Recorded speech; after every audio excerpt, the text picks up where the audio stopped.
Okay, so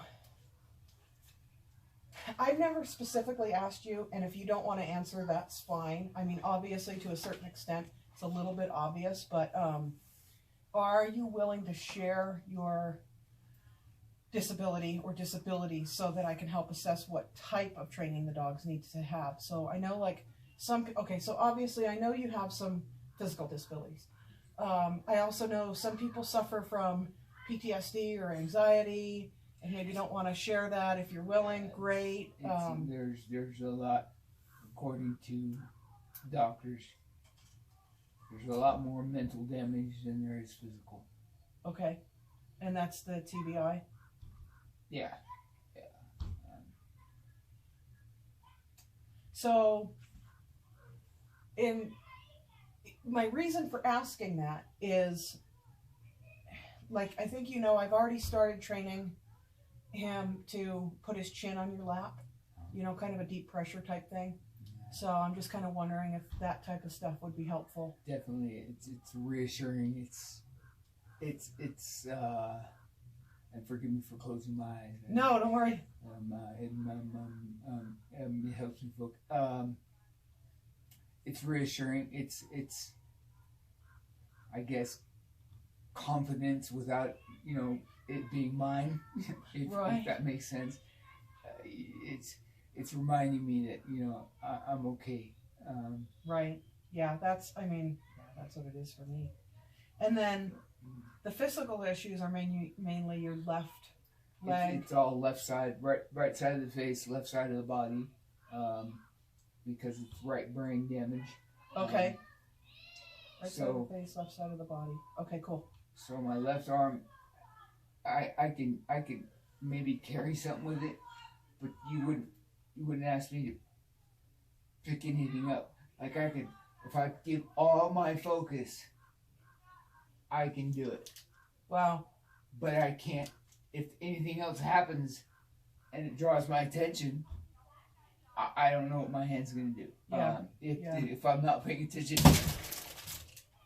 it's like that. Gotcha. Okay. And I hate doing that because it is very shocking, even to me. You know, I don't.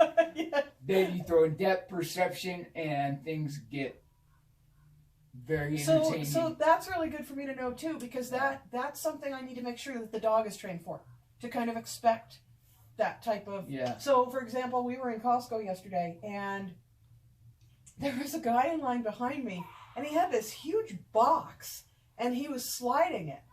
And Sonny's never been afraid of noises. I mean, he might get startled, right?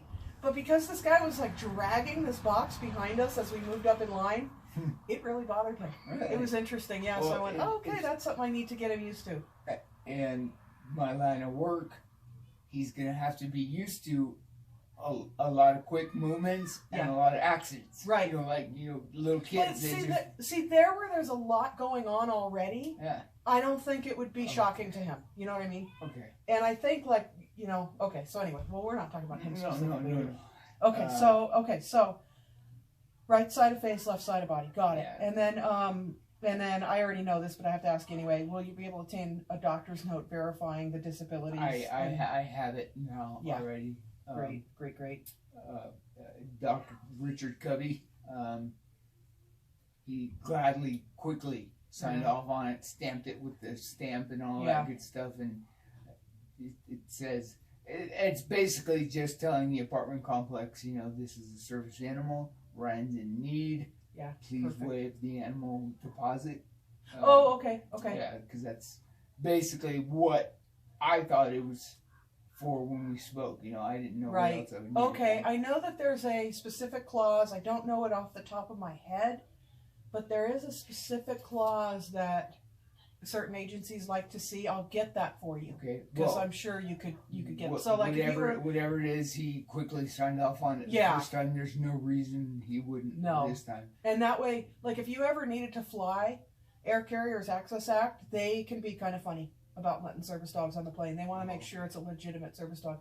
So the other thing, and I don't think you know this side of it, what's happening now that I've started the business Quad Cities Canine, and this dog has had this extent of training, it's now, you know, my company's name on that dog, and it's my reputation. So this is where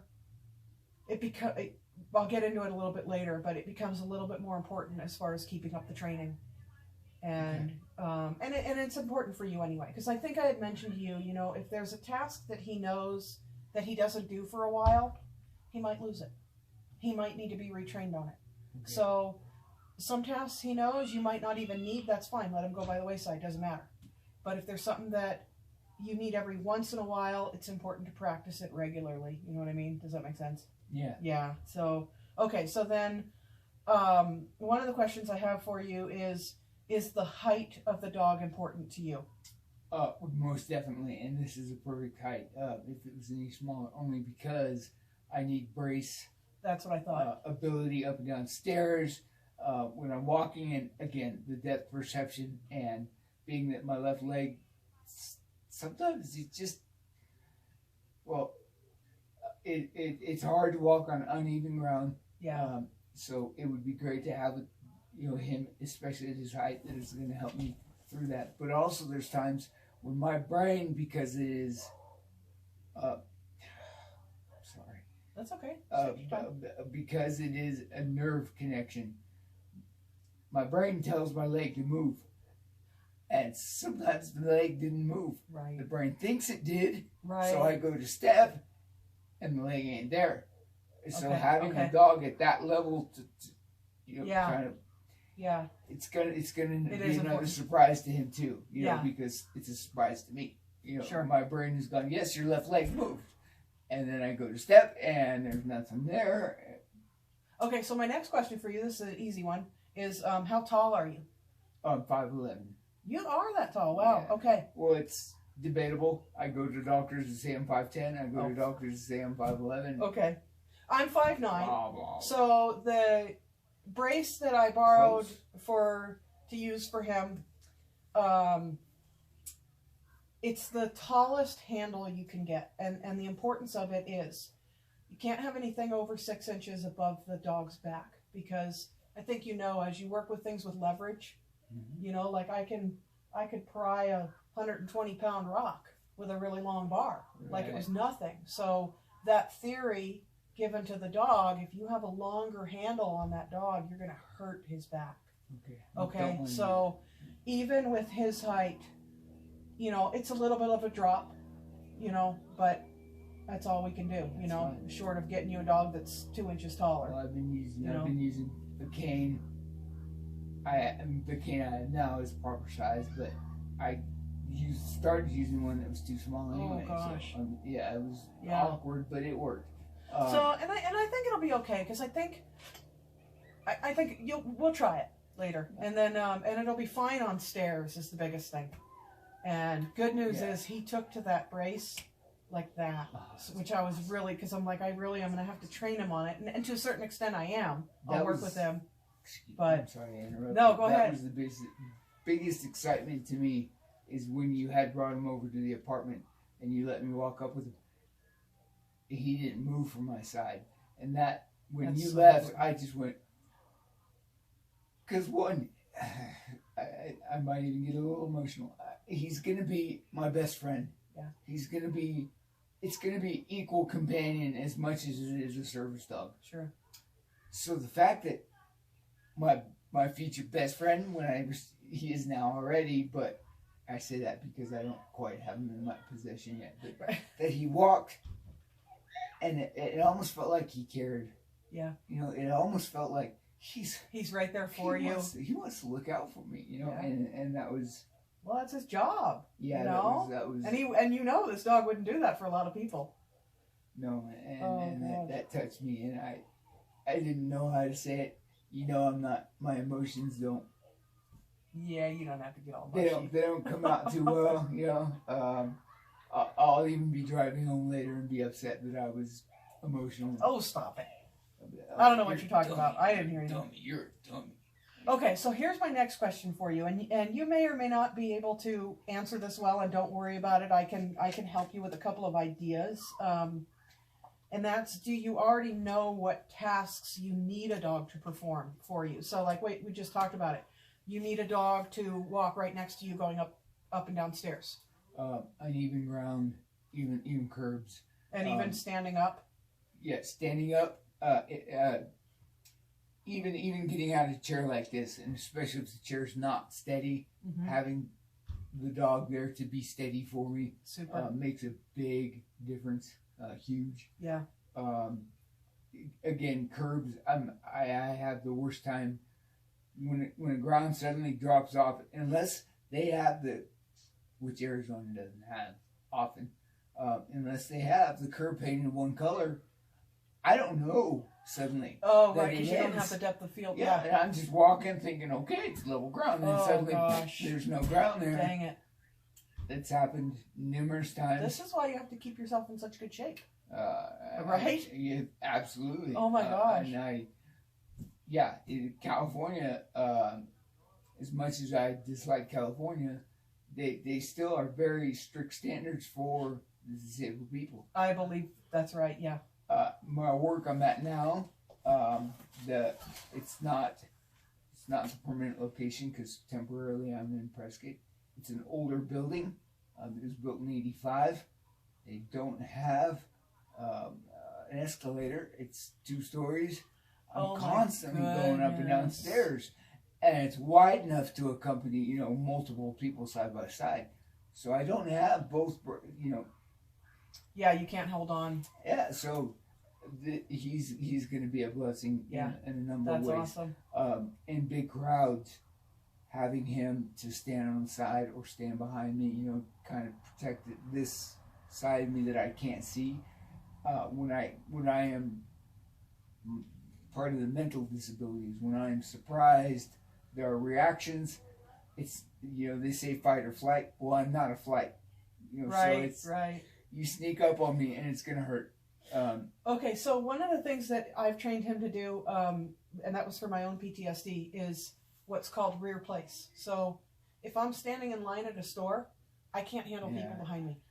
So you say rear place, he lays down right behind you, pressure up against the backs of your legs. That's beautiful. Good. Okay, and then the other thing he'll do for you is called face back. I need to solidify his training on this a little bit more, but this is really nice. So you say face back, he's going to come around you, and he's going to sit next to your side facing backwards.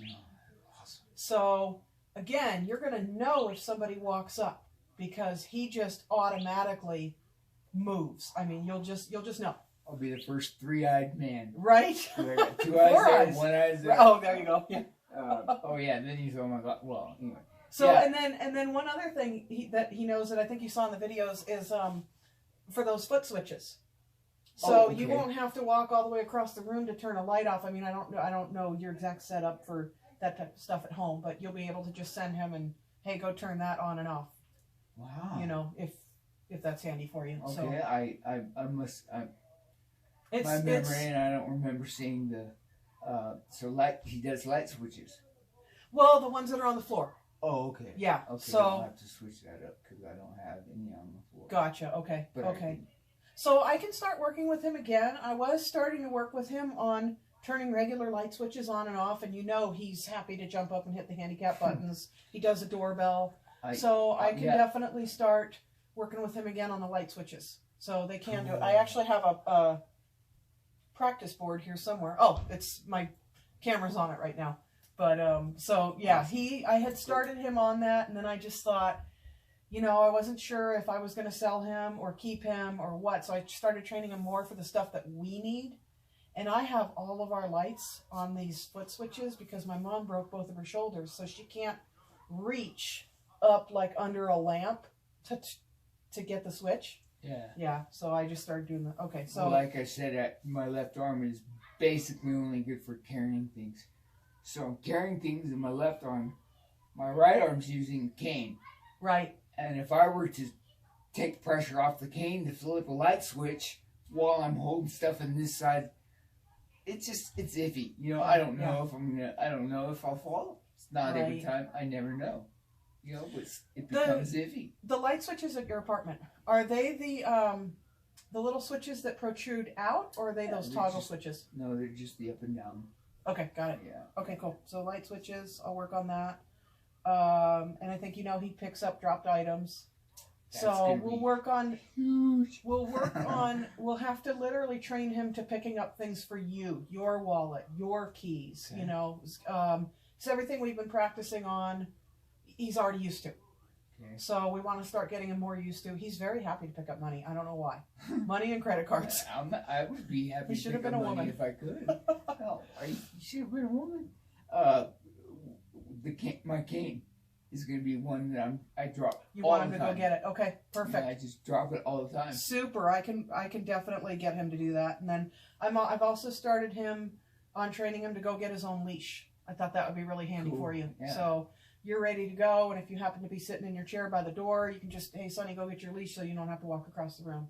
Great, because Cool. he'll remember for me. Because where did I put your leash? I don't know. Go get it. Okay, cool. So I think we've got a good idea there. And then, you know, again, just let me know, because what we're looking at is Just came back from a search. we've got, you know, a month and a half, because I think we're looking at you literally taking him home at the end of May. So that gives me some time to train him. And then, yeah, I already mentioned this about, you know, you needing to maintain his training. So, I got a message from you. oh, interesting. No, Okay. It's no one I didn't see that. Oh, okay. I'm like, wait, look at that. Okay. So what I'd like to do is I'm going to give you all the lessons you need for him prior to getting him. Okay? Because I need for you to be able to do everything and for him to do everything for you 100%.